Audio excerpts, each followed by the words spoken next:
now let's go inside. Okay, so we're here inside. As you can see, we have high ceiling 3.2. And napaka-aliwalas, napaka-bright kasi marami tayong mga wide windows.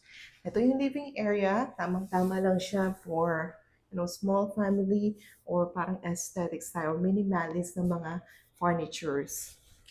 I want to show you one of the best part or most of our client favorite part is yung magkaroon sila ng ground floor na bedroom. To, tamang-tama to sa mga senior or sa mga meron kasamang mga parents or ayaw na maakyat baba. So, ito yung master bedroom. So, meron siyang sliding door here. So, paggising mo, kung may mga tanim-tanim ka dito, diba? Buksan mo lang yan and makikita mo na yung mga halaman mo. And the good thing about is, meron siyang toilet and bath. Oh, meron pa din siyang walk-in closet. So, meron ka pang space for closet.